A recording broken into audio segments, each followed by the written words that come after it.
গৌরনদী পৌর বিএনপির সাবেক সদস্য সচিব ফরিদ মিয়ার রোগ মুক্তি কামনায় মিলাদ ও দোয়া।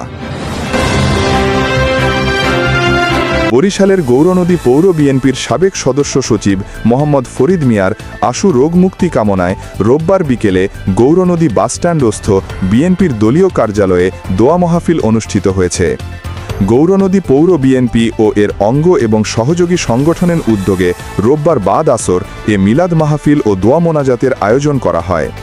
পৌর বিএনপির ভারপ্রাপ্ত আহ্বায়ক শরীফ শফিকুর রহমান স্বপনের সভাপতিত্বে অনুষ্ঠিত মিলাদ মাহফিল ও দোয়া মোনাজাত অনুষ্ঠানে উপস্থিত ছিলেন বরিশাল উত্তর জেলা বিএনপির সদস্য সচিব মোহাম্মদ মিজানুর রহমান খান মুকুল, গৌরনদী উপজেলা বিএনপির আহ্বায়ক সৈয়দ সরোয়ার আলম বিপ্লব, সদস্য সচিব শরীফ জহির সাজ্জাদ হান্নান, বরিশাল উত্তর জেলা যুবদলের সিনিয়র যুগ্ম আহ্বায়ক মোহাম্মদ সাইয়দুল আলম খান সেন্টু, গৌরনদী বিএনপির সিনিয়র যুগ্ম আহ্বায়ক বদুজ্জামান মিন্টু, পৌর বিএনপির সাবেক আহ্বায়ক মোহাম্মদ জাকির শরীফ, পৌর বিএনপির সিনিয়র যুগ্ম আহ্বায়ক মোহাম্মদ কামরুজ্জামান খোকন, যুগ্ম আহ্বায়ক সরকারি গৌরনদী কলেজের সাবেক ভিপি মোহাম্মদ জাকির হোসেন রাজা, পৌর যুবদলের আহ্বায়ক মোহাম্মদ জাকির হোসেন বাচ্চু সহ বিএনপি ও অঙ্গ সহযোগী সংগঠনের নেতাকর্মীরা মিলাদ শেষে দোয়া মোনাজাত পরিচালনা করেন উপজেলা বিএনপির আহ্বায়ক বীর মুক্তিযোদ্ধা সৈয়দ সরোয়ার আলম বিপ্লব।